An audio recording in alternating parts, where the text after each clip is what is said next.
Ja. Rigtig hjertelig velkommen til denne forelæsningsrejse om den guddommelige komedie. Jeg kan jo ikke se jer, eller høre jer, men I kan se mig og høre mig. Og jeg har glædet mig til denne forelæsningsrække, hvor vi skal i gang med verdens mest kommenterede litterære værk, Dantes guddommelige komedie. Indledningsvis så vil jeg sige, at mit navn det er Martin Herbst. Jeg har været præst i næsten 20 år, fungerer nu som underviser, foredragsholder og rejseleder. Jeg har en hjemmeside, har udgivet nogle bøger. Den seneste bog, jeg har udgivet, hedder Den guddommelige komedie for alle, som er en introduktion til komedien, således at man kan få sig et overblik over den. Der er så mange mennesker, som der er gået i gang med den guddommelige komedie og aldrig kommet videre end til helvede. Det er synd, fordi værket skal forstås som et sammenhængende hele. Det er et organisk legeme. Så for at give en introduktion og et overblik og en vis dybde i værket, der har jeg skrevet denne guddommelige komedie for alle. Jeg laver også rejser faktisk. Jeg laver rejser til Firenze. Jeg laver dannelsesrejser. Jeg er netop kommet hjem fra en i Dantes fodspor. Vi tager ned på et skønt hotel. Vi hører foredrag om den guddommelige komedie på hotellet, på brancelokale. Og så går vi ud og ser verdens største samling af kunstskatte, og hvor at Firenzes ypperligste bysbarn, det var Dante. Jeg laver også dannelsesrejser til Rom. I er meget velkommen til at skrive til mig, eller kontakte mig, for at få mere at vide om de ting. Omdrejningspunktet for dannelsesrejsen til Firenze, det er Dantes guddommelige komedie. Et omdrejningspunkt for rejsen til Rom, det er Vergils Aeneiden. Vergil, der har været sådan en enorm inspirationskilde for Dante. Men nu lidt til min tilgang, når vi nu skal se nærmere på den guddommelige komedie. Jeg vil godt illustrere min måde at undervise på, min måde at formidle den guddommelige komedie på, ved hjælp af dette meget berømte værk, Rafael-skolen i Athen. Meget kendt værk, der hænger i Vatikanmuseet, Stanza della Signatura, malet af Rafael. Og som I ser, så har Rafael placeret alle de her fantastiske filosofer og filosofiske retninger på en lige linje, en horisontal linje, så man får en umiddelbar kontakt med læseren. Her har vi Sokrates, her har vi Alcibiades, her har vi Solon, der ligger Diogenes, men man forstår ikke rigtigt maleriets budskab, hvis man ikke kan forstå, at der er et centrum. Og det centrum, det udgøres af Platon og Aristoteles. Platon, der peger op, og Aristoteles, der peger ud. Altså, med andre ord har maleriet både denne horisontale dimension, hvor vi ser alle de her forskellige figurer, men så er der også en akse. Og det er ved hjælp af det krydsningspunkt, at man ligesom kan bevæge sig opad. Jeg kan se, at der er en cirkel der, en himmel over Platon og Aristoteles, en cirkel over den cirkel, og der er en cirkel over den cirkel, så man får, ligesom bliver åbnet op for større og større indsigt. Man kan godt læse den guddommelige komedie horisontalt, altså bare skære ud og tage nogle forskellige tekstvers. Men man får kun det fulde udbytte af den, hvis man forstår den også i et vertikalt perspektiv, og det vil altså sige som helhed. Og det er den tilgang, jeg har til det. Vi skal se på nogle tekstudsnit, men vi vil ikke drukne i en bare horisontal læsning. Nej, vi vil også have en fornemmelse for værket i dets helhed, i dets storhed. Forelæsningen vil foregå på denne her måde, at i dag, jamen der skal vi simpelthen igennem hele værket. Det skal vi. Jeg ved godt, at der er nogle af jer, der har læst den guddommelige komedie. Jeg ved, at der er nogle af jer, der har læst i den. Men der er måske også nogle af jer, der kun har hørt om den. Og det her kursus fordrer ikke, at man har læst komedien. Det vi vil gøre i dag, det er, at jeg vil tage igennem hele den guddommelige komedie, altså fra helvede til paradiset, ved hjælp af en meget kendt kunstner, maler og tegner, Gustave Doré. Det er i dag. Så i dag er målet, vores ambition, at I får et overblik over hele værket. Næste gang, jamen der skal vi se på Dante. Vi skal se på Dantes tid, 1300. Vi skal se på Dantes liv. Vi skal se på Dantes værker, Dantes uddannelse. Og vi skal også se på komedien. Vi skal se på komediens enorme betydning. Og spørgsmålet er ikke, hvem er de store, der har ladet sig inspirere af den guddommelige komedie, og hvem der ikke har. Og det gælder malere, det gælder billedhuggere, og det gælder musikere, kunstnere, filmskabere. Så vi skal se på dens betydning, men vi skal også se på den struktur. Den guddommelige komedie er et særdeles struktureret værk, og men det kan gøres til genstand for utallige fortolkninger. Og så skal vi også se på, hvordan man kan fortolke komedien. Det er næste gang. Og tredje gang, jamen der dykker vi ned i helvede. Tredje gang, der er selve temaet rejsen i helvede. Hvad er helvede for Dante? Hvad er det nogle figurer, som han illustrerer helvede med, og hvori består helvedes aktualitet for os? Og så gangen efter tager vi rejsen i purgatoriet, hvor vi ser på også de skikkelser og figurer, som Dante møder, hvilke tematikker de repræsenterer, deres aktualitet for os. Og så skal vi til sidst igennem paradiset, rejsen i paradiset, og se på dens temaer, budskaber, tematikker. Den guddommelige komedie blev skrevet i tiden 1306 til 1321. Det vil sige, at det er skrevet i middelalderen. Dantes guddommelige komedie er et 100% middelalderligt værk. Det er ikke 30% middelalderligt eller 70% middelalderligt. Det er et 100% middelalderligt værk. Og nu kommer det interessante. Dantes guddommelige komedie er også 100% nutidigt. Nej, ikke 30% nutidigt, eller 50% nutidigt. Nej, det er et 100% nutidigt værk. Der i ligger det storhed. At det både favner den tid, Dante var et barn af, men samtidig har et budskab til folk, der lever i dag, fordi det udfolder nogle arketypiske eksistentielle temaer. Lige så aktuelle i dag, som de var, da Dante skrev den guddommelige komedie for 700 år siden, og som de vil være om 700 år. Så at bruge lidt tid på at sætte sig ind i den guddommelige komedie, det er rigtig gamligt. Vi vil gøre det på denne måde, at jeg vil forelæse nu indtil klokken 7:05, og så vil jeg åbne op for spørgsmål. Og hvis der ikke er nogen spørgsmål, så fortsætter jeg igen de sidste 5 minutter indtil klokken 7. Så laver vi en pause, og så mødes vi igen 7:15, det vil sige helst 14 minutter over 7, og så laver vi det samme forløb igen indtil 7:55 eller klokken 8. Så prøv at gøre lidt plads til spørgsmål, men jeg tror også, at mange af de spørgsmål, som I har, vil også måske forhåbentligvis blive besvaret undervejs. Det er klart, at når man beskæftiger sig med komedien, må man læne sig op af en kommentartradition, hvad jeg også gør. Så selvom at det, jeg selvfølgelig siger, er min holdning eller min tolkning, så hviler den på 700 års lang kommentartradition. Her har jeg et lille udsnit af værker. Først værker af Dante, både på dansk og engelsk, og så senere værker her om komedien.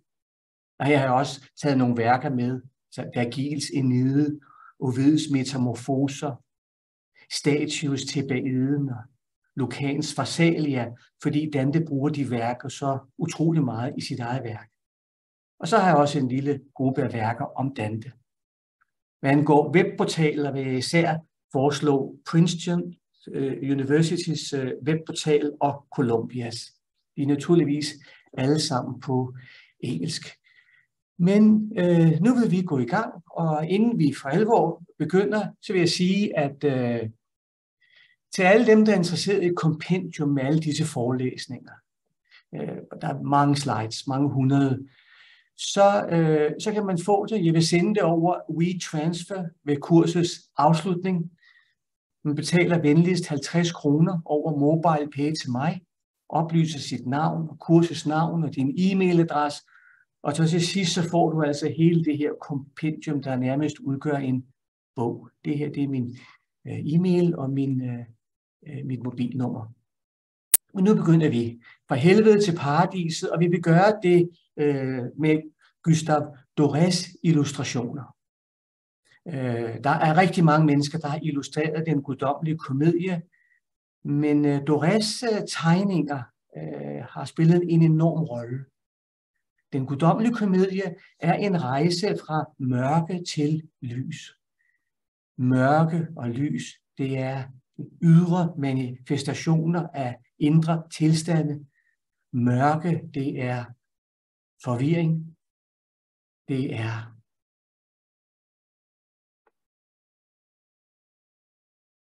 ondskab. Det er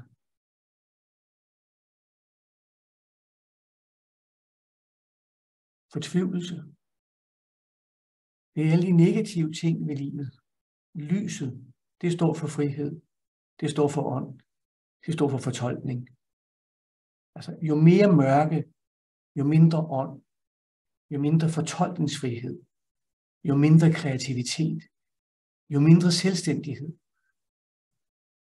Jo mere lys, desto mere selvstændighed, desto mere værdighed, desto mere indsigt, desto mere ånd, desto mere frihed, desto mere fortolkningsfrihed. Nu går vi i gang med helvede, med Gustave Dorés illustrationer til helvede, og det er her, vi møder Dante. Her har vi ham i den mørke skov. Midtvejs på vores vandring gennem livet befandt jeg mig i mørke, dybe skove, forvildet fra den vej, jeg burde følge, og hvor det sted er tungt og hårdt at skildre, så vildt og ufremkommeligt, at tanken genføder frygten, som jeg dengang følte. Selv døden er vel næppe mere bitter. Således begynder det. En mand, der mildest talt befinder sig i en midtvejskrise. Fuldstændig tabt i denne mørke skov.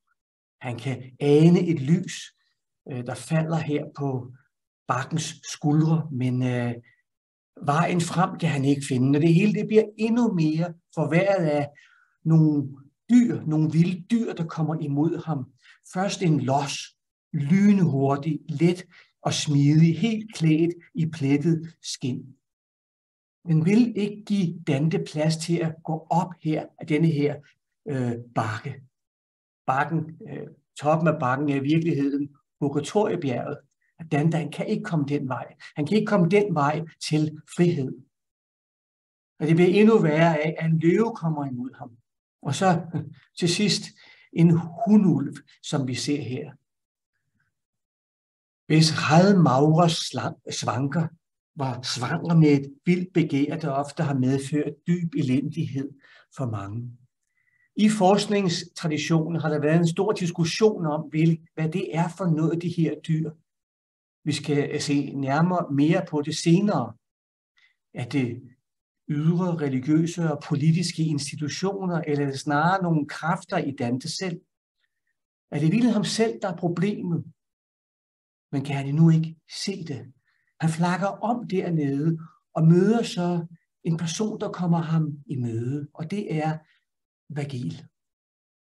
Vergil, som der døde i år 19 før Kristus.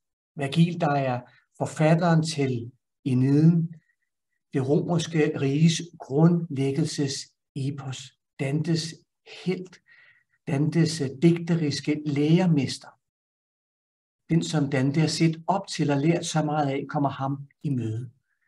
Og Vergil fortæller Dante, at han kan ikke gå op, han må gå ned. Men hvis han vil komme til livet, så skal han igennem døden. Men han skal gå ned, før han kan komme op. Han skal konfronteres med det, han ikke vil konfronteres med.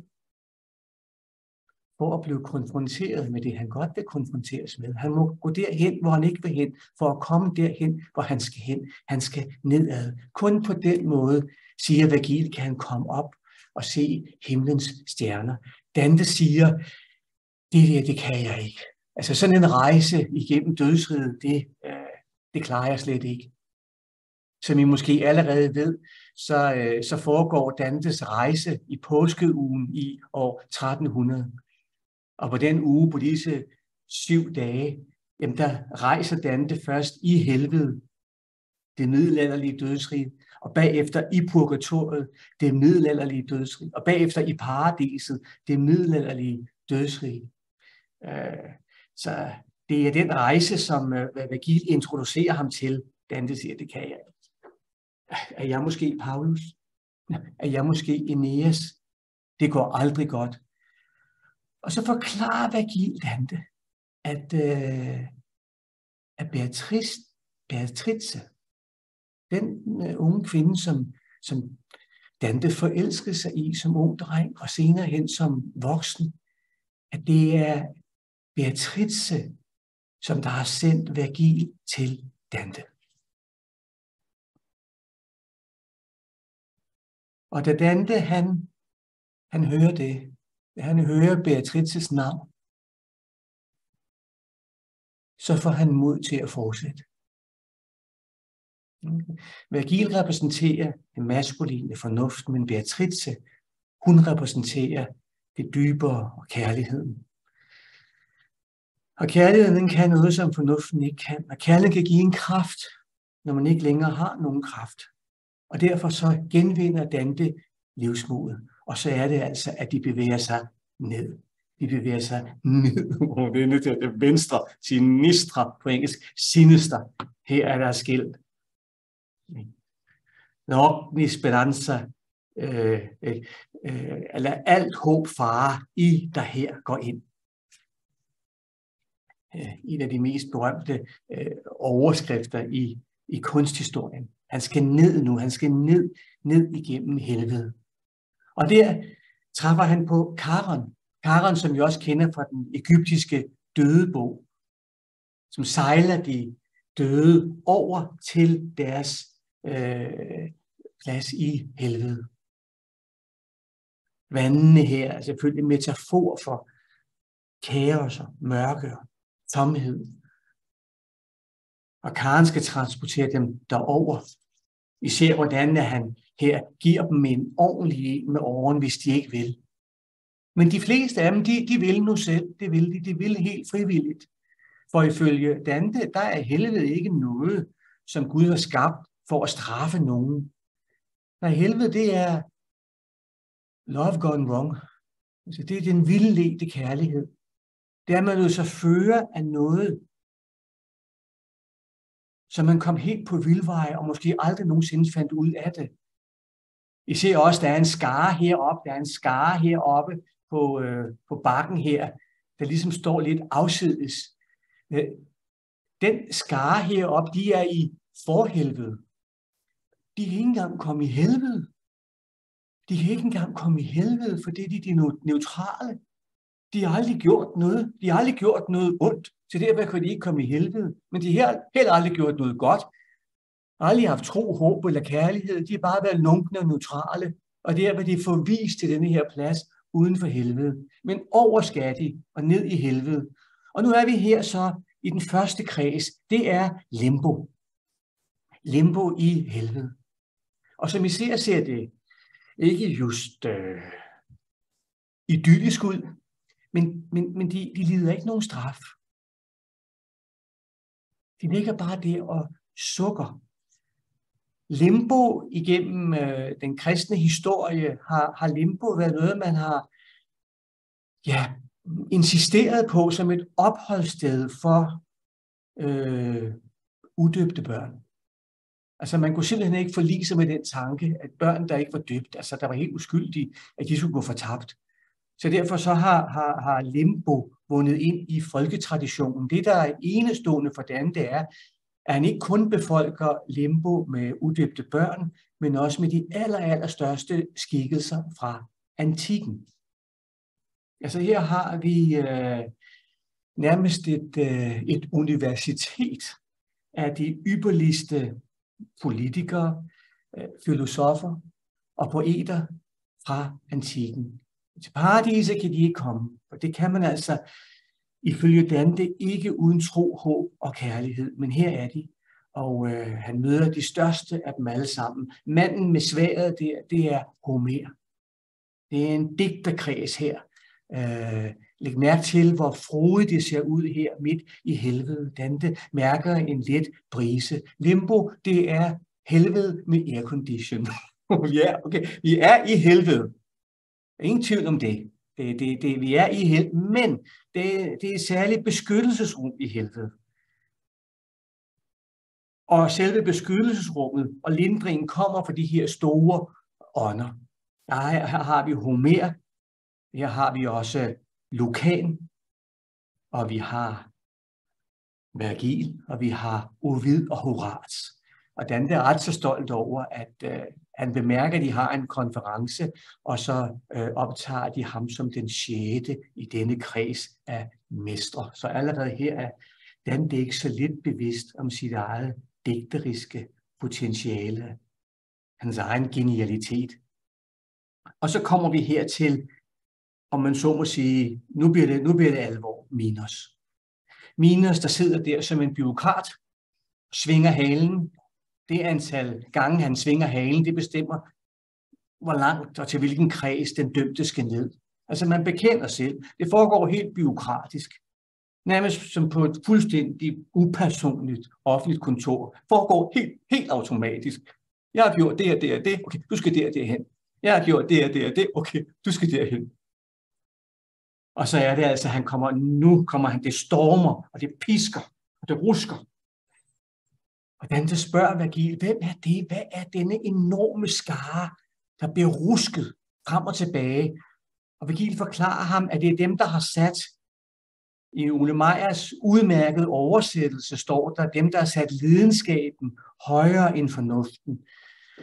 Men lidenskaben, det er jo ofte et meget positivt udtryk. Der er ikke tale om noget positivt her.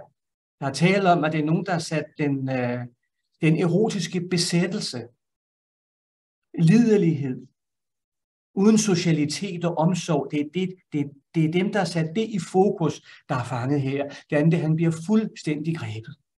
Og han ser 2 skikkelser, der kommer nærmere. Det er Francesca og Paolo. Egentlig så var Francesca her, hun var gift med Paulos bror, Gianni. Men Paulos bror var grim. Hun ville hellere have ham. Han var også gift med en anden, men han ville hellere have hende. Og de kommer helt tæt og begynder så at forklare Dante, hvorfor de er der. Hun forklarer, hvordan at de var sammen i et rum her, læste i en bog, og så kommer hans bror ind. Her har vi ham Grimrian herhenne, og slår dem ihjel, mens altså de er i færd med at dyrke sex. Og Dante, han bliver helt grebet. Hvad så mange også har gjort. Det her, det er de mest yndede motiver i den vestlige kunsthistorie. Paolo og Francesca. Og han falder om. Han falder om. Her har vi ham, han falder om her. For han er fuld af medynk. Han er fuld af medynk. Og ja, han er sådan set forført af Francescas fantastiske tale. Fordi hun har jo opført sig fuldstændig selvdestruktivt og asocialt. Men alligevel får hun overbevist Dante om, at hun gjorde det hele af kærlighed. Og det, der forfører Dante, det er ikke hendes fysiske udseende. Det er ikke hendes seksualitet. Det er hendes sprog. Så på det ydre plan, har vi her et problem med det erotiske, men i en dybere forstand, så er det et problem med det retoriske. Det retoriske, som Dante måske også selv har forført folk med, men som han ikke kan se endnu, fordi han er i helvede, og det er rimelig mørkt. Men vi skal videre. Vi kommer videre her til froserne. Kerberos, helvedeshunden, der så skal fodres, så den bliver en lille smule pacificeret. Og de kommer ind her og ser frosere, hvor det regner ned med dem. Altså folk, der har gjort mad og drikke til deres liv, er nu i en tilstand, hvor det bare havler ned over dem. Med både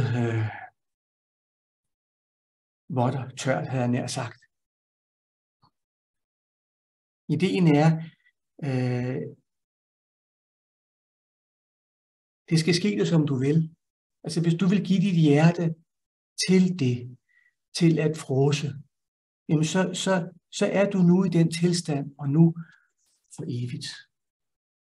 Videre skal vi nu ned i grådighedens rige, hvor vi ser Pluto, som Dante her gør til et symbol for grådigheden. Og der ser han de her folk, der slæber de her kæmpe store sten. Læg mærke til, hvordan penge er ved at falde ud af dem. Altså igen, de har givet deres hjerte. Der er ikke tale om, at Dante har et problem med penge som sådan, men man skal jo ikke elske dem. De har givet deres hjerte til noget dødt penge. Det var det, der var deres liv. Nu vel, det skal ske, som du vil. Du gav dit hjerte, du vil give dit hjerte til noget dødt. Værsgo. Nu kan du give dit hjerte og skubbe med brystet disse døde sten rundt i evige rundkredse, uden at det fører til noget som helst. Og vi skal dybere ned i helvede. Vi kommer nu til Styx, vredesfloden. Hvordan det ser utallige, der kæmper med sig selv og kæmper med hinanden. Og han bemærker også, at der er en person, der vil hive ham ned til sig. Ham her, figuren her, der hedder Filippo Argenti. Hvis familie excellerede i at gøre det umuligt for Dante at komme tilbage igen. Vergil støder ham fra sig. Dante, han er endnu ikke i stand til at træde i karakter. Han er endnu som et barn. Det er Vergil, der er hans vilje endnu. Men den vilje, den skal han senere genvinde. Og så lander de her til Dis. Altså, vi er i helvede, men nu til, han har sagt, helvede gange helvede. Pludselig så kommer der de her 3 fugier eller irinyer, Megera, Alektor, Tesifone. Slangerne her, det er et symbol på Medusa. Altså nogle kvindeskikkelser, der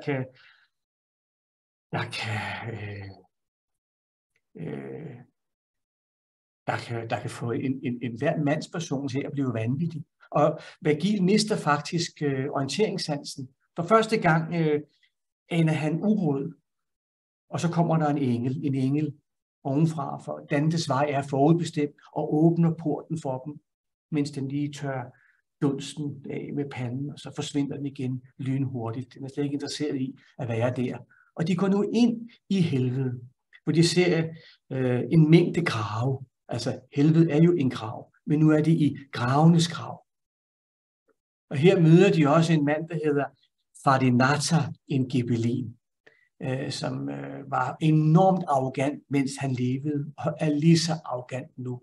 Op her i graven. Han hader helvede, men han har ikke glemt sig selv. Og han ønsker bare, at Dante skal sige noget godt om ham, når han kommer op igen til overfladen. Og Dante møder også her en gravsten af en pave, der hedder Anastasius.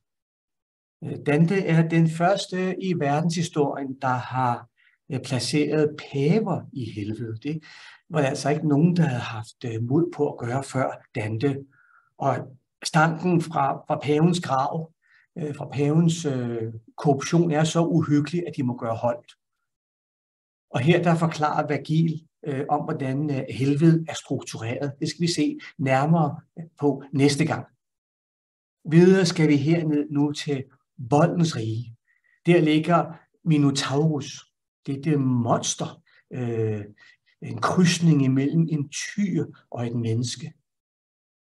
I husker nok fortællingen om Minotauren.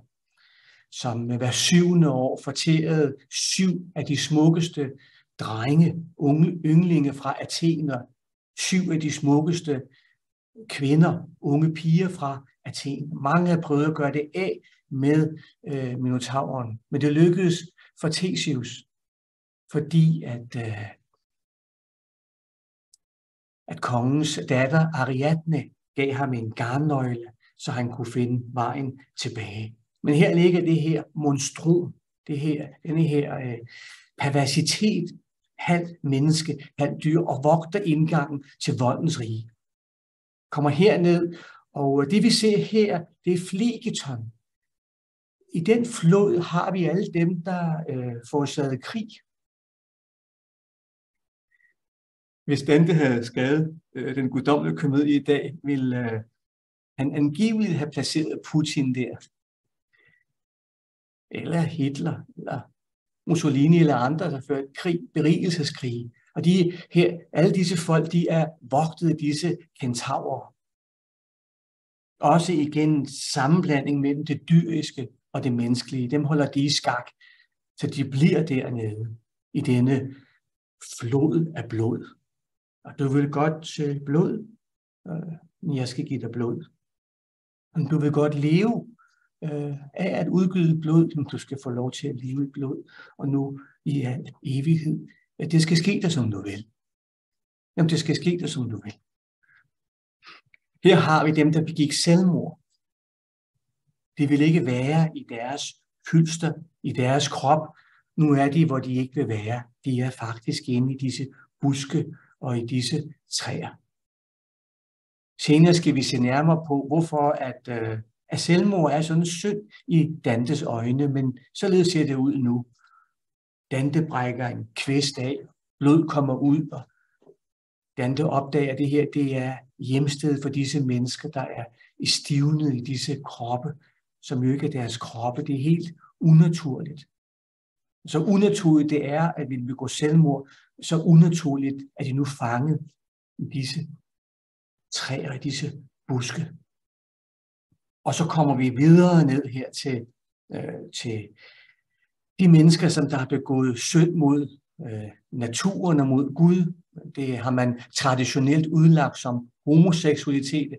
Dante møder sin lærermester, der slet ikke var kendt for at være homoseksuel, men som Dante havde en vis kritik overfor. En meget, meget smuk udveksling her imellem Brunetto Latini, Dantes lærermester, da Dante var ung, og Dante. Og Dante titulerer ham også som sin far. En meget smuk skildring af, at nogle mennesker på et vist tidspunkt i ens liv kan betyde rigtig meget. Måske kan de ovenikøbet være en slags fader eller moderskikkelse for en surrogatfar eller mor, men så senere hen, så finder man ud af, at det, de havde, ikke var nok til at føre en i mål. Og man skulle tro, det var nok nu. Man skulle tro, det var nok nu, men det er det altså ikke. Nej, han skal op på det her væsen, denne Geryon, denne totale perverse udgave af en treenighed, med et ansigt, der er uskyldigt, et menneskeansigt og en øglekrop og en skorpionhale, han er rædselslagen. Geryon står for bedrageriet. Det, der er så forførende, når man lige ser det venlige ansigt, men som så forfører en og bedrager en.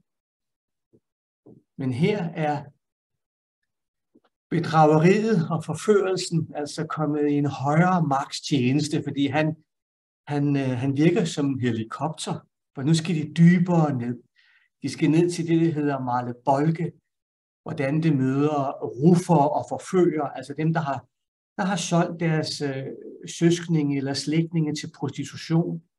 Han møder også folk, der har levet af smiger. Altså simpelthen gjort en karriere ud af smiger. Vi kan sige, at Dante står deroppe og spejder ned. Man siger så, Dante. Og derfra var der udsigt til folk, der væltede sig i ekskrementer, som løb der en kloak igennem dalen. Og da jeg spejdede ned i dette elte, så jeg en mand, hvis hoved var så indsmurt i lort, at jeg ikke kunne se, om han var lægmand eller præstevid. Vi kender Dantes fantastiske evne til at forbinde det dybt alvorlige og det humoristiske og groteske. Videre skal vi herned til forførere og til simonitter, altså folk, som der solgte kirkelige embeder til højstbydende, har vendt det hele på hovedet, og nu er de selv vendt på hovedet i disse huller. Kommer også videre ned til kredsen for dem, der begået embedskorruption. Det er her, vi ser alle disse dæmoner. Disse dæmoner med vinger, det er faktisk her egentlig, vi oplever dem. Ellers er det faktisk mere menneskelignende væsener, som Dante han møder. Og det Dante og Vergil kommer, jamen så bliver de rasende, angribe Dante, og mens de så angriber Dante og Vergil eller prøver på det, så er det et af deres ofre, der smutter ud væk fra dem, og mens dette offer smutter ud og ned i tjæren her, jamen så kommer disse dæmoner op og slås. Altså det er en farce. En farce, som Dante også vælger med vilje, fordi at Dante blev dømt for embedskorruption. Det var årsagen til, at han blev eksileret i 1302. Og han er blevet dømt i en farce af en retssag. Og denne farce af en retssag bliver nu udtrykt her poetisk i den guddommelige komedie. Igen det teatralske, det groteske, men også når man ser lidt dybere end overfladen, en enorm realisme. Hvilken farce, hvilken farce. Videre skal de nu her ned. Jeg prøver at stoppe dem, men Vergil han tager hånd om Dante, de kurer ned af skrænten og kommer til hyklerne. Hyklerne, der går rundt der med store kapper, hovedet ned mod jorden, og de er så ydmyge, ja, men de vil have, at de hykler.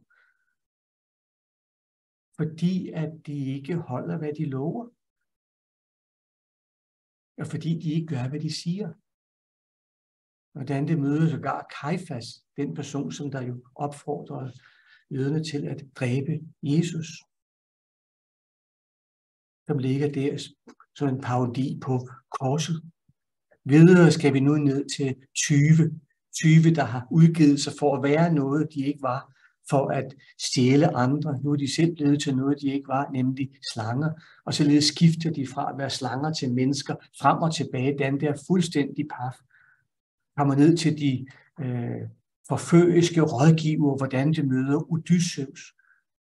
Kommer længere ned til splittelsesmagerne, hvor han ser Muhammeds nevø Ali, der går rundt med trancheret krop og trancheret hoved.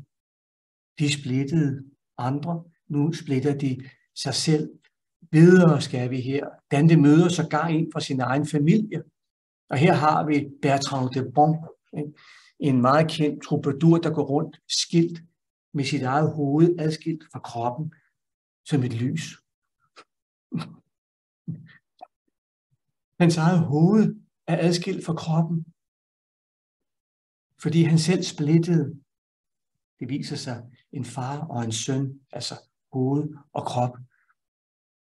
Og nu går han så rundt med sit hoved som en lygte, men hvor skal han hen? Han kan ikke gå nogen steder hen. Lygten har overhovedet ikke noget formål. Andet end at vise det, som han gjorde i levende liv. Vi skynder os videre nu her. Her møder Dante en af sine egen slægtninge. Kommer så ned til falsknerne. Som personfalskere. Her har vi myrer, som udgav sig for at være en prostitueret, som kunne gå i seng med sin far. Altså folk, der har levet af at gøre personforfalskning, identitetsforfalskning til deres métier. Og vi kommer så herned til en slags ambassadører for Lucifer. Det er Nimrod, der er her. Og her har vi også gamle kæmper. Vi har Nimrod, og vi har Ephialtes og Antaeus. Senere vil jeg forklare mere om, hvorfor Dante netop vælger dem som en slags vagter på vej ned til helvede. En af dem, Antaeus, kommer også her i en højere sags tjeneste.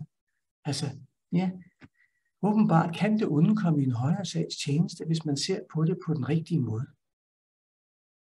Og løfter ham så ned herned til Kokitos. Nu er klokken blevet 18:55, og som jeg har lovet, så vil jeg åbne for spørgsmål nu. Og hvis der ikke er nogen spørgsmål, så fortsætter jeg de sidste 5 minutter og håber, jeg kan nå til afslutningen på helvede. Men har I nogle spørgsmål her? Og er lyden ok? Er tempoet også ok?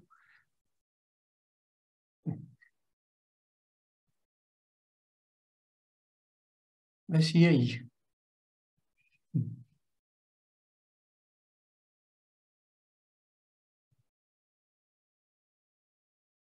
Er tempoet ok? Så stopper lige.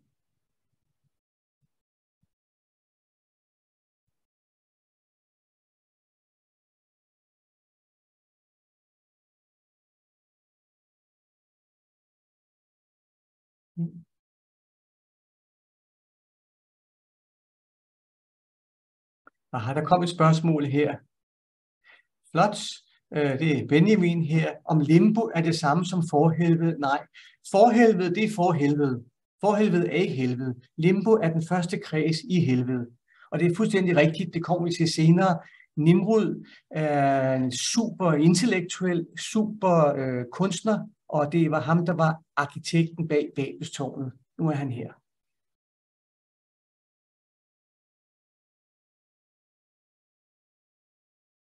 Okay, tak skal I have. Ved I hvad?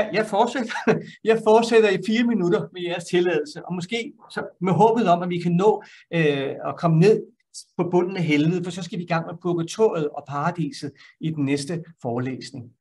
Men her har vi så Kokitos. Læg mærke til, det er ikke vand, der er her, det er is. Fordi helvede for Dante, det er det sted, hvor der ikke er nogen bevægelsesfrihed. Der er ikke nogen fortolkningsfrihed. Der er ikke nogen ånd. Ild stræber opad, men det gør is ikke, det stræber nedad. Dante kendte ikke loven for tyngdekraften, men han kendte til tyngdekraften. Vi er ved det absolutte nulpunkt i universet. Vi er i det eksistentielle sorte hul. Vi er der, hvor man ikke engang kan græde. For i det øjeblik, det græder, så fryser tårerne til is og bliver som syle, der stikker dem ind i øjnene. Ak og ve. De andre kan da det mindste græde, men de her, de kan ikke engang græde. Og her møder Dante faktisk en Gwølf, der gik over på gibellinernes side, begik forræderi, og vi har her en af de mest berømte historier i kunsthistorien, nemlig fortællingen om Ugolini og Ruggieri, som vi skal møde senere på rejsen i helvede. Hvordan at de engang var venner, så blev uvenner. Hvordan Ugolino, han blev fængslet her med sine 2 børn og 2 børnebørn. Og hvordan de blev sultet, hvordan han så sine børn dø og sine børnebørn dø. Og så står der til sidst, så gjorde sulten, hvad smerten ikke havde kunnet. Og hvordan skal det så forstås? Og der gjorde sulten, hvad smerten ikke havde kunnet. Er det derfor, at han gnæver på hans hovedskal? Fordi han til sidst begik den synd at være kannibal. Og igen er der jo en dybere symbolik, fordi det, at man spiser hinanden, det er jo en fuldstændig parodi på nadverfællesskabet. Og det gode måltidsfællesskab, hvor man bliver sammenspist, men på den gode måde. Og så til sidst, så har vi ham her. Der har vi ham, Lucifer, der sidder der på helvedes bund. Hvis jeg siger det, kan I måske se, at han har 3 ansigter. Et der, og et der, og et der. 3 ansigter har han. Ej. Hvilken parodi på den treenige Gud. Se, hvordan vingerne går ud her horisontalt, og han står selv vertikalt. Ej. Hvilken parodi på Kristus på korset. Man siger, han spiser Cassius med den ene mund, han spiser Brutus med den anden mund, og Judas med den tredje mund. Ej. hvilken parodi på nadverfællesskabet og måltidsfællesskabet, og der er ingen ånd, der er ingen fortolkningsmulighed. Der er kun én fortolkning mulig, og derfor er der ikke nogen grund til kommunikation. Det er helvede. Og han er jo en falden engel. Det er, og engle er i middelalderen, det er et udtryk for den største kreativitet. Det er det, der sker, når lederen gør sig selv til universets centrum. Der fastfryses al kreativitet. Og det, der kunne være så godt, det bliver forvandlet til kulde og mørke. Dante, han skal forbi Lucifer og ned, og så skal han op igen. Og så skal han op til purgatoriet. Og det er der, vi vil fortsætte 7:15. Nu laver vi en pause og mødes igen lidt senere.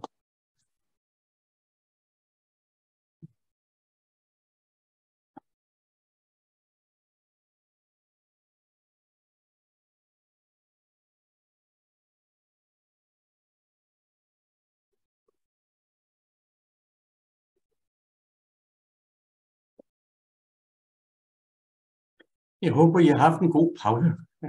Velkommen tilbage.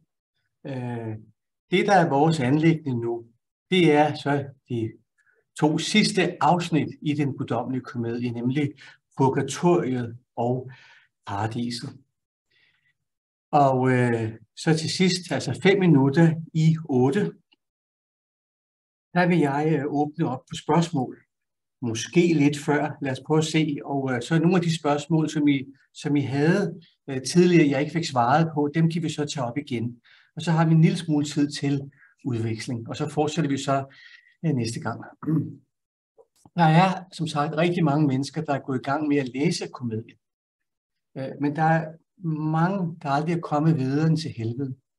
Og derfor er de også ofte blevet efterladt med et indtryk af, at Dante er fuld af dom og fordømmelse. Det er jo ikke så underligt, når vi er i helvede. Men helvede er et helt andet rige end purgatoriet. Det, der er selve princippet for helvede, det er, at man skal være død. Det gælder nu alle 3 dødsriger. Før år 1300, Dante daterer den guddommelige komedie til år 1300, jubelåret i år 1300. Men i helvede er der ikke nogen anger. Altså i helvede er det de andres skyld. Helvede er, at det er de andres skyld. Og man kan ikke engang se, at man måske selv har et problem. Og fordi man ikke engang selv kan se det, så har man heller ikke nogen mulighed for at forholde sig ærligt til det. Og fordi der ikke er noget lys, er der ikke noget, der gør, at man kan forholde sig til sig selv.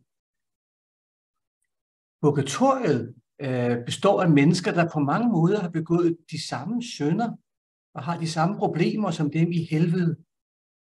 Men på purgatoriet kan man se det. Der forstår man, at det, som man troede var de andre menneskers problem, i virkeligheden er ens eget problem. Og det skaber en dyb samhørighed med de figurer, som Dante møder på sin rejse i purgatoriet. Helvede, det er at være hos tandlægen og aldrig nogensinde komme ud. Helvede, det er et rige af meningsløse tårer, hvor man bare bliver ved og ved med at gentage de samme patologiske tanke, tale og adfærdsmønstre, uden at ændre sig. Purgatoriet, det er rådbehandling. Det er rådbehandling. Det er noget helt andet. Purgatoriet kommer fra et latinsk ord, purgatorio. Det betyder renselse. Kaldet også skærsildsbjerget. Det er fordi, der er ild på toppen af purgatoriet, men altså kun på toppen. Og derfor benytter jeg ikke udtrykket skærsildsbjerget, men purgatoriet, for det er, hvad det er. Det er et sted, hvor man renser sig. Her er vi i en helt anden rige. Se, nu er de her ankommet til kysten på purgatoriet. Og der er lys. Når vi ser i dag op på, op på stjernehimlen, jamen så så ser vi måske nogle planeter eller planetsfære. Et menneske i middelalderen, der så op på stjernehimlen, så sandhed og lys. Det så en verden, der blev større og større. Og fordi man målte tiden efter planeternes bevægelser, så er purgatoriet også stedet for tid. Og hvor der er tid, er der mulighed. Og hvor der er mulighed, er der håb om en forandring. På purgatoriet er man sådan set frelst, men man bakser stadigvæk med problemet. Det er altså, man kan udtrykke det således, det er allerede endnu ikke. Altså, vi er ikke på purgatoriet, de er sådan set frelste på purgatoriet, men de skal stadigvæk igennem denne her rådbehandling. Dante møder en skikkelse her, lige ved foden på purgatoriet. Og Dante bliver ikke så lidt overrasket. Og den person, som Dante møder, har i den grad forvirret, også til dels irriteret kommentatorer helt fra begyndelsen. For den person, der leder de frelste på purgatoriet, er ingen anden end Cato. Cato, der begik selvmord i år 46 før Kristus, fordi han ikke ville støtte Cæsars imperialistiske ambitioner. Cato, der begik selvmord, og som var en hedning, men nu er han her som leder for de frelste. Det er et fantastisk billede på, at vi er i en helt anden verden nu, og man har faktisk undgået at forholde sig til det her problem, fordi det er jo helt uforeneligt med den traditionelle katolske kirkes teologi om, at det kun er dem, der er kristne, som der kan være frelste. Men her har vi altså Cato, og det fremgår også af udvekslingen, at han er frelst. Jeg ved godt, det er lidt utydeligt, men der er faktisk 4 stjerner her. 4 stjerner her, som Doré har fået med. Der er 4 stjerner her. Der fremgår også meget tydeligt i teksten. Og disse 4 stjerner, de lyser ned på Catos skæg, så det bølger. Skægget er et symbol på visdom. Og selve lyset, der falder fra stjernen ned på skægget, rammer Dante i øjnene, og han bliver fuldstændig overrasket.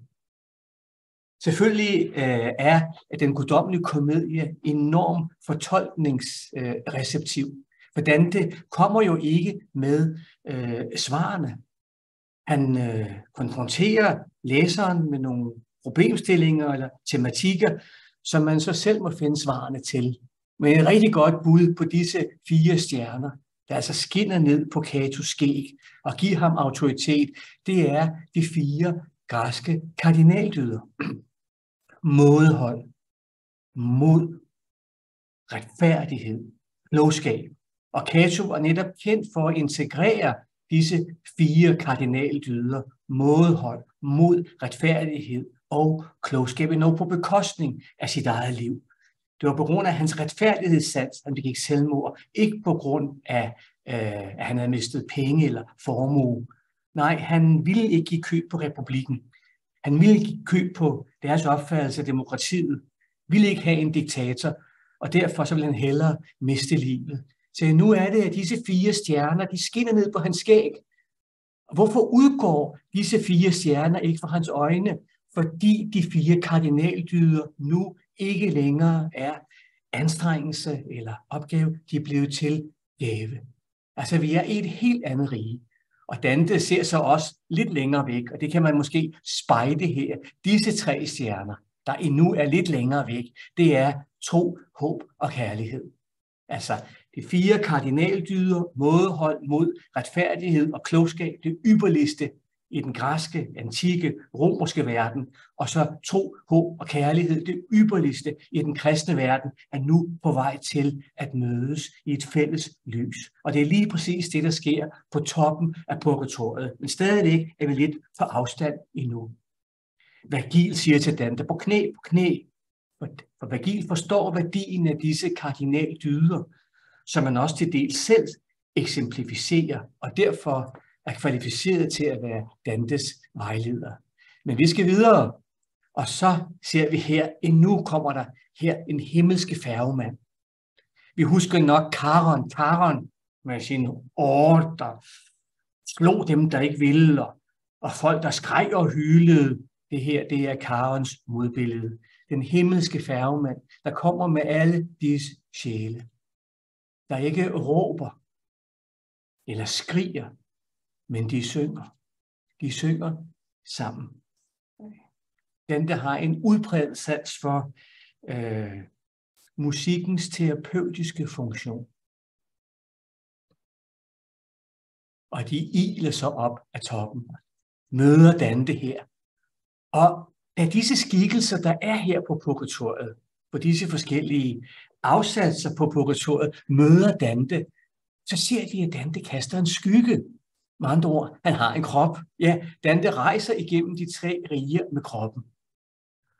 Og det, der skete, da Dante møder sjælene, han møder de er alle sammen nøgne for øvrigt, det er de ikke her, men det er de altså, når Dante møder dem, fordi man er helt transparent.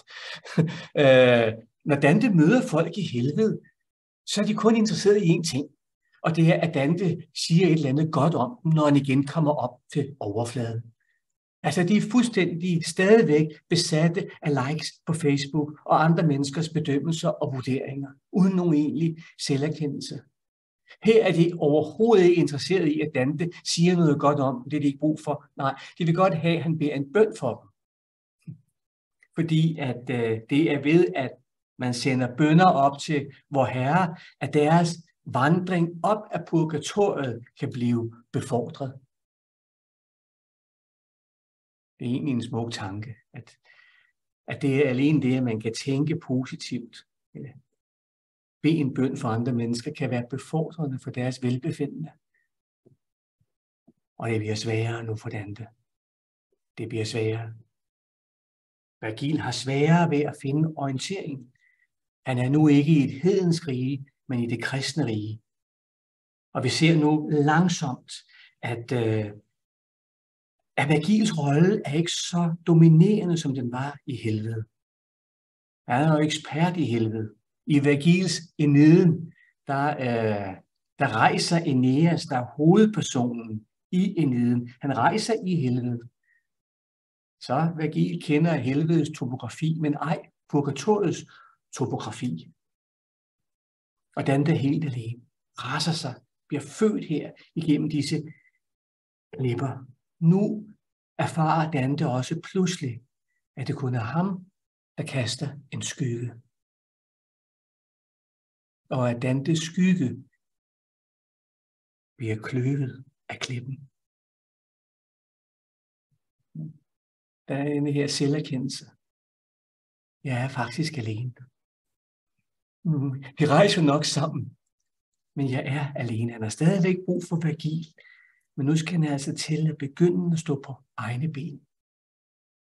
Hvis Dante er barnet i helvede, der er fuldstændig prisgivet Vergil, så er han teenageren på purgatoriet. Hvis Dante fuldstændig mistede orienteringssansen i helvede, så mere og mere nu skal han selv være ansvarlig for at finde sin vej i livet. Så har vi stop her, der også kunne minde meget om limbo, men det er noget helt andet. Det er stedet for dem, der angrede for sent. Dem, der angrede for sent. Normalt er man altså fortabt, hvis man angrer for sent. Men her gør Dante plads for dem, der angrer for sent. Han er med andre ord i gang med at hive tilgivelsens autoritet ud af kirken og lokalisere den i den enkelte. Og Dante møder en musikmager, Belacqua hedder han, der var så doven, som man skulle tro, at fru Doven var hans mor, siger Dante. Men der er noget humoristisk over det. De skal ligge der, ikke? Fordi de har stadigvæk deres problem om at vente på tilgivelse og på at de får lov til at bevæge sig videre. Kommer vi her også her til dem, der angrede for sent. Og Dante møder en skikkelse. Der kommer en skikkelse imod dem her. Det er Sordello, en troubadour, som der havde visse amorøse forbindelser med kvinder ved det kongelige hof. Man møder dem og kommer helt tæt. Og her har vi også,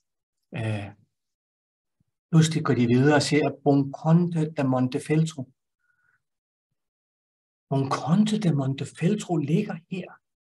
Men Bonconte da Montefeltro, han var Ghibellin. Han var en Ghibellin-general.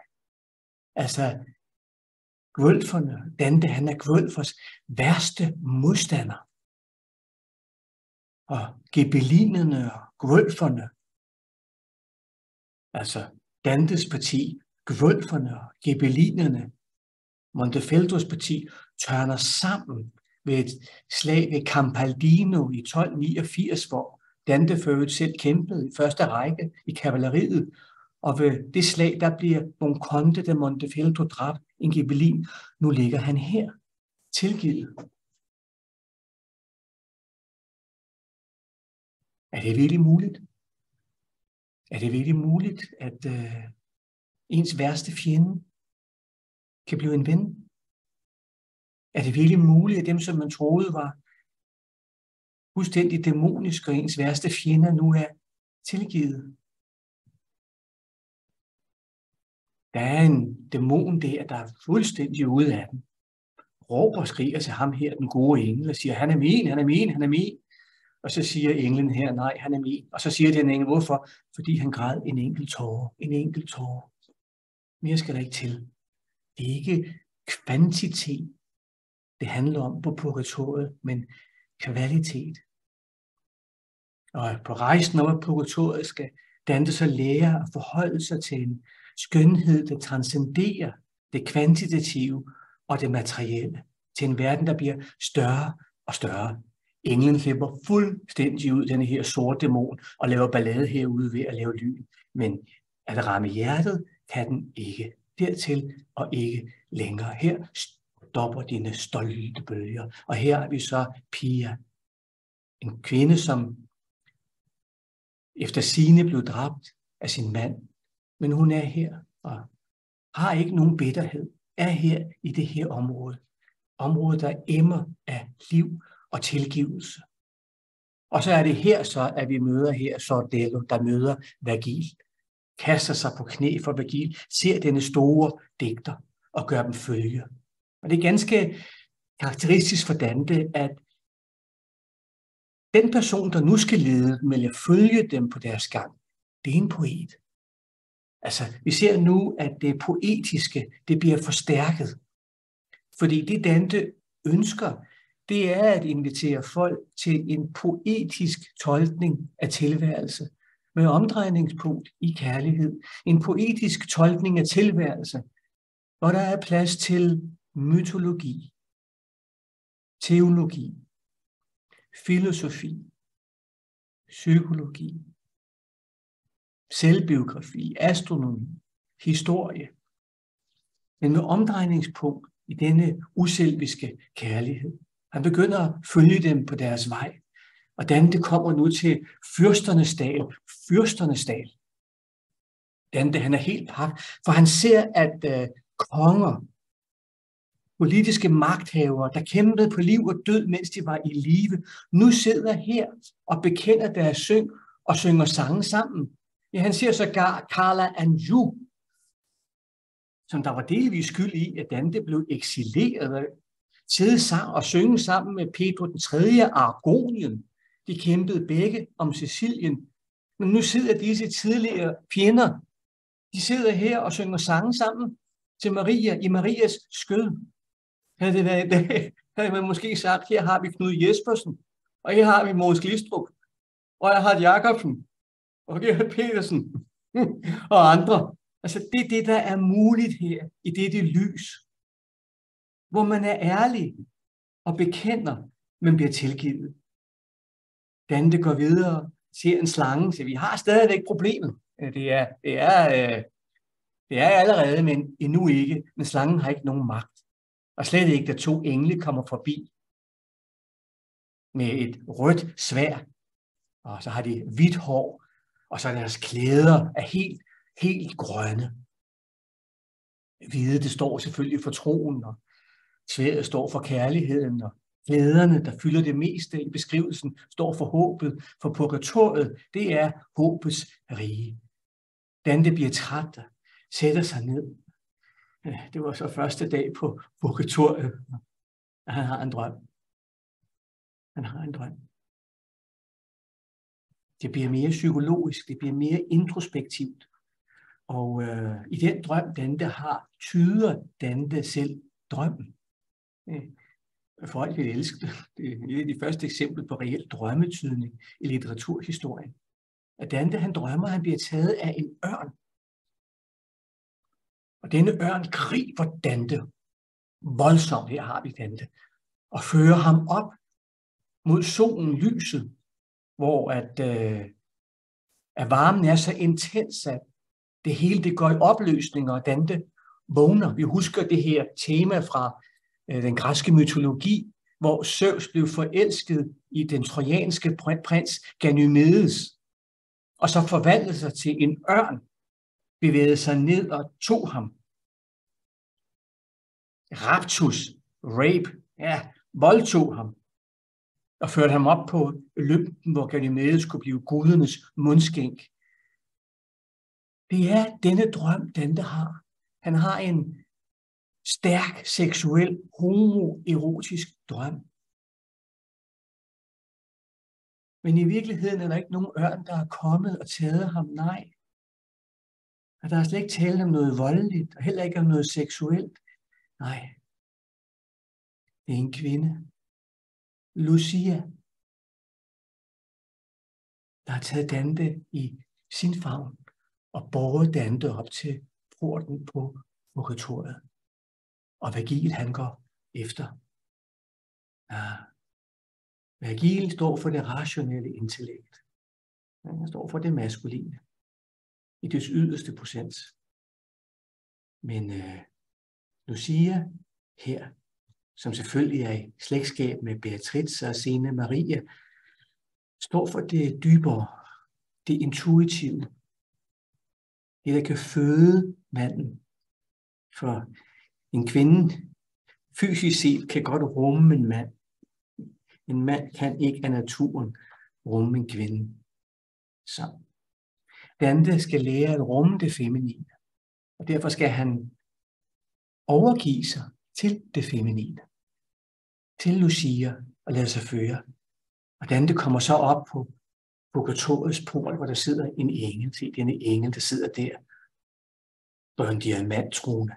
Diamant som symbol på den største rigdom, den åndelige rigdom.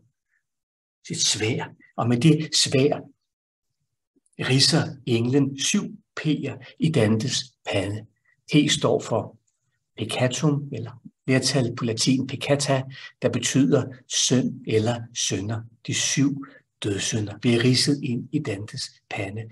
Dante, han er nu repræsentant for hele menneskeheden. Og som repræsentant for hele menneskeheden skal han forholde sig til disse 7 grundudfordringer eller problemer, som vi skal se senere, se mere om, når vi går dybere ind i rejsen til i purgatoriet. Men de 7 dødssynder, det er jo froserier, grådighed, liderlighed, og så er det vrede, dovenskab, og så misundelse og hovmod. Det er det, han skal forholde sig til. De 3 trin her, de 3 trin. Første, det er hvidt. Det er som et spejler Dante. Det andet trin, det er helt mørkt og rut og kryds og tværs. Det er sorg. Og det tredje, det er rødt og livgivende. Det første trin står for erkendelse eller bekendelser. På latin confessio. Det andet trin, det står for at angre, en selvindsigt på latin, contritio, contrite på engelsk. Og det tredje, det står så for satisfactio, eller bod, eller snarere helbredelse. Det er denne psykologiske tretrinsmodel, som Dante han skal gennemgå nu, når han går ind på purgatoriet. Og her på første afsats, så ser han de hovmodige. Og han ser, hvordan at hovmodets modsætning, ydmyghed, bliver eksemplificeret. En kvinde her, en ganske normal kvinde, stopper en romersk kejser Trajan, mens han er på vej ud til et krigstogt med hele sin hær og den romerske fane. Og hun siger stop. Han siger, hvorfor? Fordi min søn er faldet i krig. Siger, det har jeg ikke tid til. Jeg skal videre. For jeg er kejser. Hvis du ikke stopper nu, så er du ikke kejser, siger hun. Fordi retfærdigheden skal ske fyldest.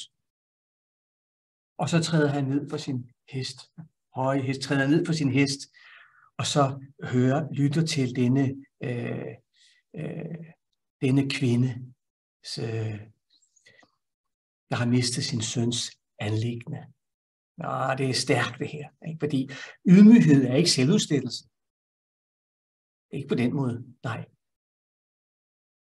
Nej, ydmyghed det er, at man forholder sig til virkeligheden i lyset af kærlighed og sandhed. Og når man gør det, så fødes der en værdighed, som er i familie med stolthed. Men man kan godt være stolt, uden at være arrogant. Det er det, Dante skal lære på denne afsats. Så det første, han møder her, det er så de hovmodige. Se her. Se, hvordan de går med disse store sten på deres skuldre. De gør det frivilligt. Det er det, der er pointen. Det er rodbehandling. Det er en kold tyrker, de gør det frivilligt. Og se, hvordan Dante han har ramt. Det er en rigtig mavepuster. I kan næsten fornemme, hvordan Dante kan spejde personen her. Oderisi da Gubbio, en kunstner som Dante, der havde enormt potentiale, men selv var, som Dante, enormt arrogant. Nu går han her med disse sten på skulderen. Et ganske sigende tegn på hovmod. Fordi, hvad er hovmod? Jamen, hovmod er jo, at der ikke er noget over mig. Der er ikke noget over mig. Okay? Der er ikke noget over mig. Hvis der ikke er noget over mig, så kan jeg jo ikke se op til noget som helst. Eller til nogen. Der er ikke nogen højere sandhed. Der er ikke noget. Ingen Gud, ingen højere sandhed, ingenting. Der er kun mig. Det er hovmod. Og hvis jeg ikke kan se op, så kan jeg kun se ned. Men når jeg ser ned, så ser jeg jo kun, hvad jeg selv vil se, og derfor bliver det hele så mørkt og tungt. Og når jeg ser ned og kun ser det, som jeg selv ser i min egen arrogance, så bevæger jeg mig baglæns eller kravler, jeg kan slet ikke gå. Det er det, der sker her. De forstår det. Og så tager de stenen på skulderen og bevæger sig opad. Her har vi Arachne, en meget kendt fortælling fra den græske mytologi, som jeg ikke vil komme nærmere ind på nu, men pointen her er, at Arachne var hovmodig over for væveguden Athene, og derfor blev hun altså forvandlet til et væsen, der så kunne væve eller spænde en edderkop. Ja, i den græske mytologi, der må guderne godt være misundelige på menneskene, men menneskene må ikke være hovmodige over for guderne. Og videre går det. Kommer op på misundelsens afsats, hvor de ikke kan se, fordi at alle deres øjne, eller rettere øjelåg, er gennemstukket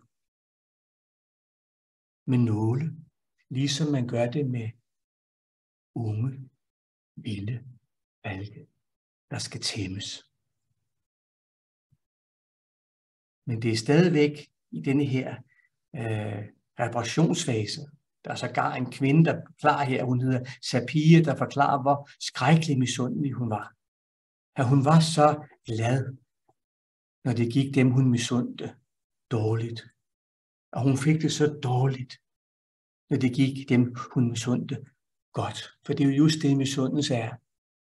Jamen, hvis jeg er misundelig på dig, så når du har det godt, så får jeg det dårligt.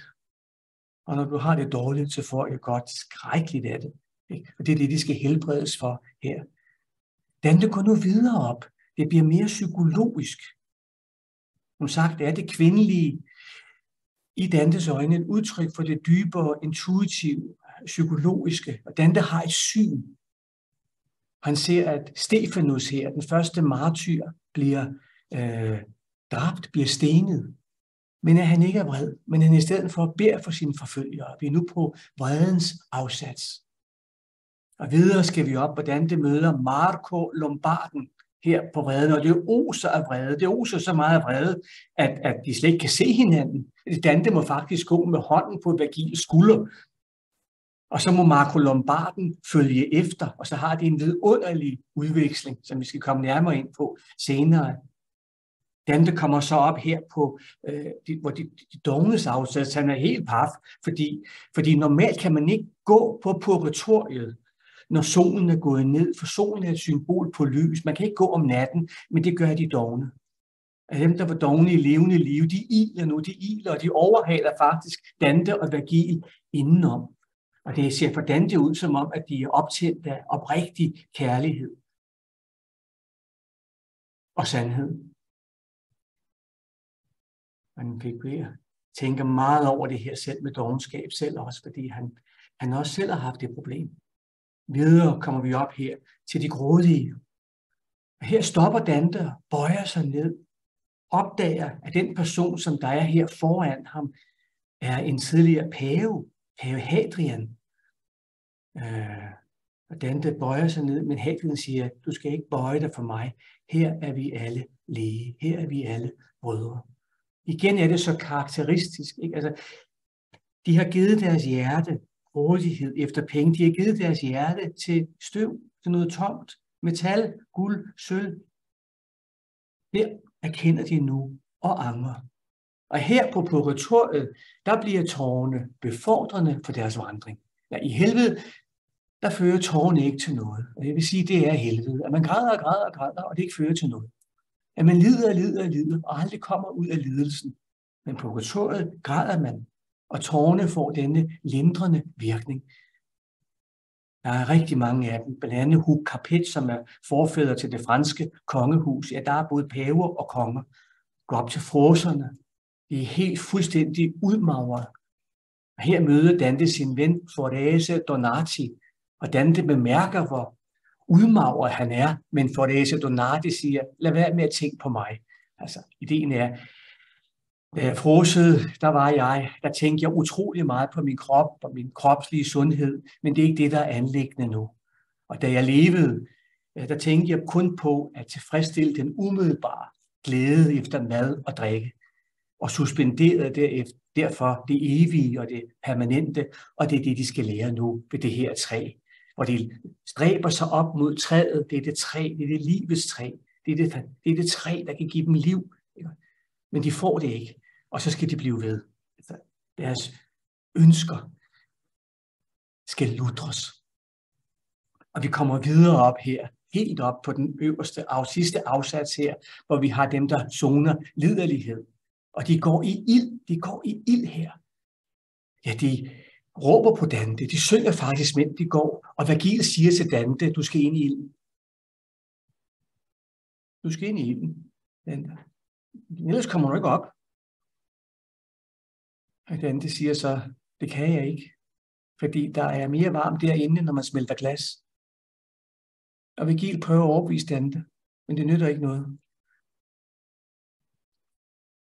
Vergils rationalitet slår bare ikke til, og så kommer det. Vergil siger det forløsende ord. Beatrice. Okay. Kærligheden kan give et livsmod og en indsigt og en kraft, som det rene intellekt ikke kan. Og så går han altså ind i ilden og kommer op her i det jordiske paradis, hvor han møder Lea i et syn. Går videre ind i skoven her, ser denne procession af disse 24 ældste, som vi senere skal se nærmere på. Det er alle bøgerne i Bibelen, der nu er blevet levende. Det levende ord.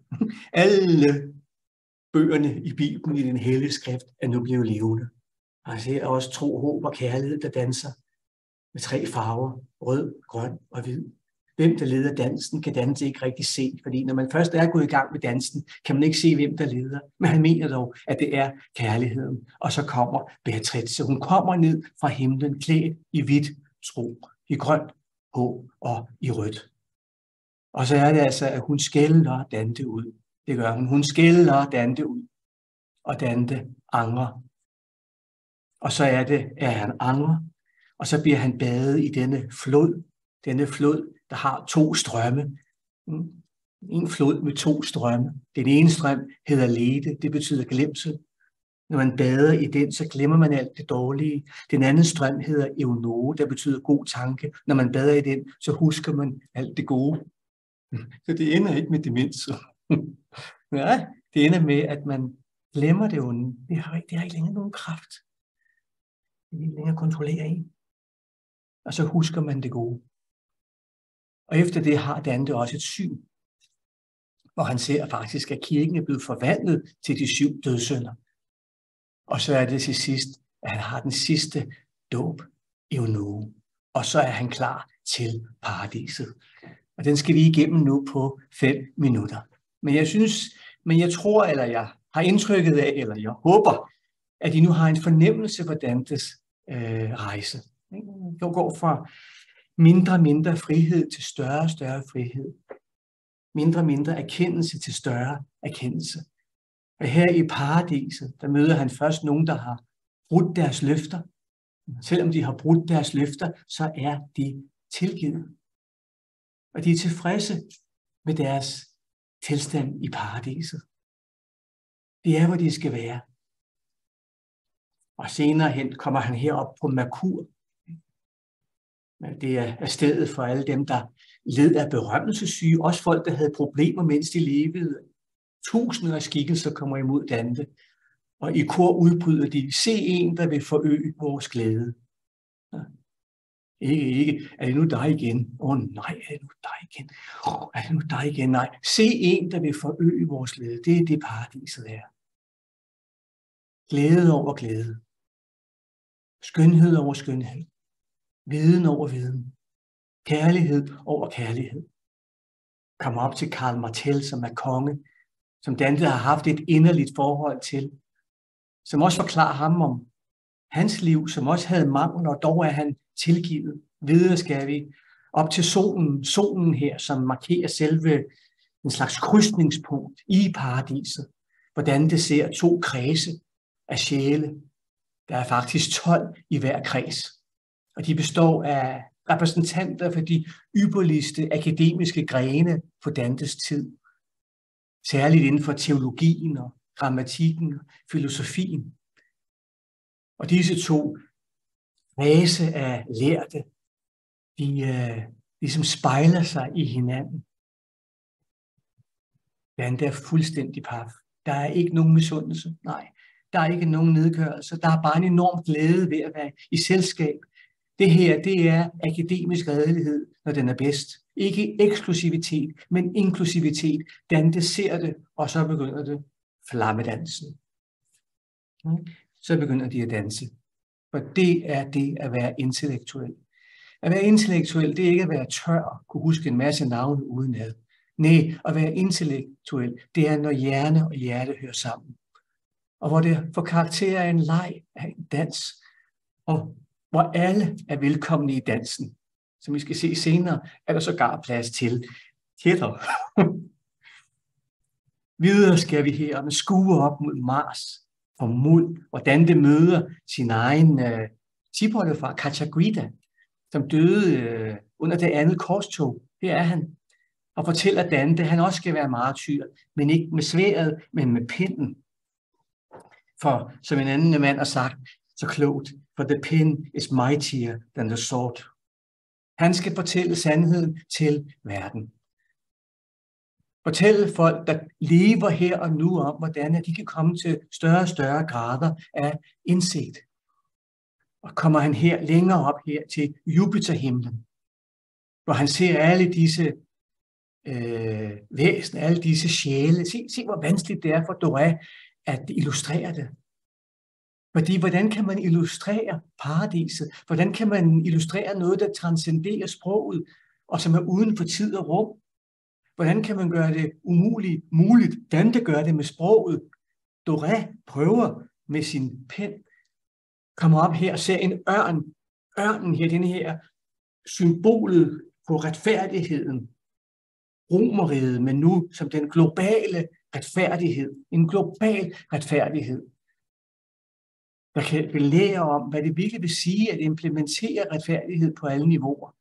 Og så skal Dante så også herop, videre op her til Saturn. Op skal han til de kontemplative, møder så Peter, Jakob og Johannes, hvor han bliver eksamineret i tro, håb og kærlighed. Og han består den. Han består eksaminationen. Og der er også sagt rigtig mange ting, som der kunne være lige lovligt på kollisionskurs med den officielle kirkelige dogmatik. Men han får den guddommelige blåstempling her i de øverste fære af selveste Peter, Jakob og Johannes, og bagefter så jubler de i kor, og videre op skal han helt derop til krystalhimlen eller primo mobile, hvordan det ser ind i et univers, der er gennemrationelt, men med omdrejningspunkt i Guds kærlighed.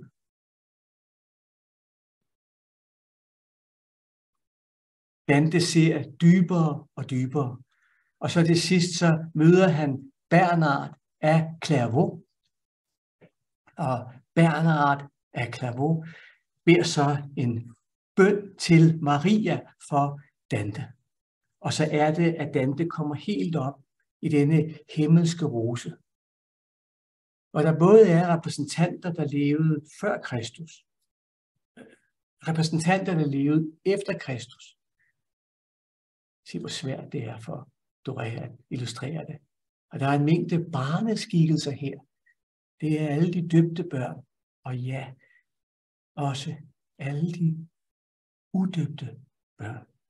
Der er mange, der har prøvet at lave et system ud af Dantes himmelske rose. Og det tror jeg måske ikke er tilrådeligt, men hvad der er pointen er i hvert fald, at i paradiset, at der er der plads til alle. Der er der plads til alle. Der er plads til dem, som der levede før Kristus og efter Kristus. Og så er det altså, at Dante til sidst ser direkte ind i Gud. Han ser ind i Guds blik, får den her direkte Guds erkendelse. Og så kollapser hans sprog. Det gør det. Han kan ikke mere. Og dog sprogliggør han, hvad han ikke kan sprogliggøre. Han siger, hvor svagt er sproget her. Hvor blegt mod tanken. Og denne i sig selv så svag mod synet. At svag er alt for svagt et ord at bruge. Evige lys, der hviler i dig selv kun. Der indser selv dig selv og selv bliver indset. Med indsigt, elsker, elskes, ses og ser du. Og i dit eget kredsløb, født og spejlet i dig og af dig, som jeg ivrigt fulgte en stakkels stund med dødelige øjne, så jeg med et i lysets egen farve malet i cirklen, vores eget billede, som blikket dykkede i, så dybt det kunne. Så man forgæves vil med pas og formler beskrive cirklens kvadratur og finde dens regel og begyndelse. Således undrog det syn, jeg så ord og tanke. Jeg ville gribe billedet og passe ind i cirklens form, men kunne ikke, til pennens fjer er ikke engles fingre. Da stråleglansen gennemtrængte sjælen og lod den blive et med det, den ville. Den høje fantasi kan ingen ord nå, men drift og vilje blev i mig bevæget, så jævnt som hjulet drejes af den kærlighed, der driver solen og de andre stjerner. Og så er han ved vejs ende. Mange tak skal I have. Så nåede vi igennem både helvede og purgatoriet og paradis, og nu har I et overblik. Nu er der tid til spørgsmål de sidste 2-3 minutter. Værsgo.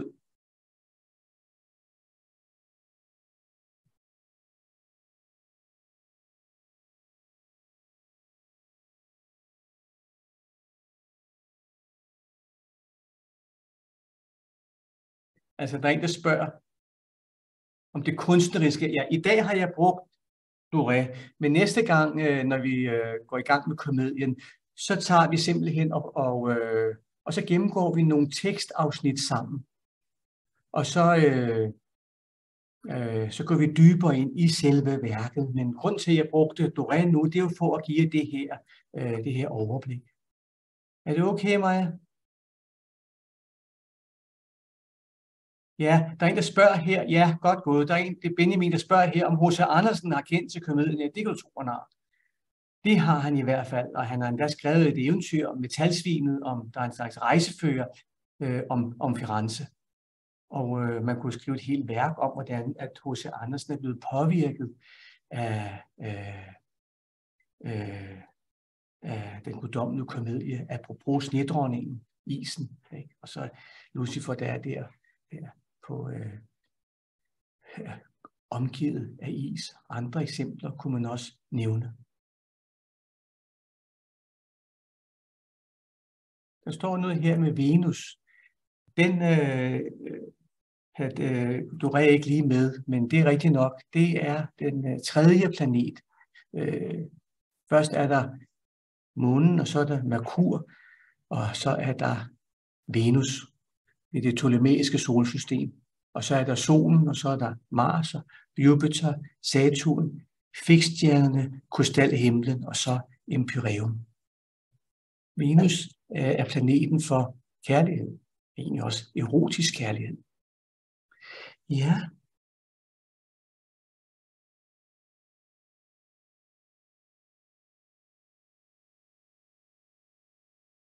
Ja, så er klokken blevet 8. Jeps.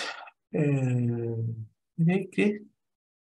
Og vi får jo tid til at gå i dybden med det her. Ja, det er jo altså, folk har jo brugt hele deres liv bare på at læse sekundærlitteraturen. Så vi fortsætter bare næste gang. I må have det rigtig godt og have en god aften. Tak skal I have.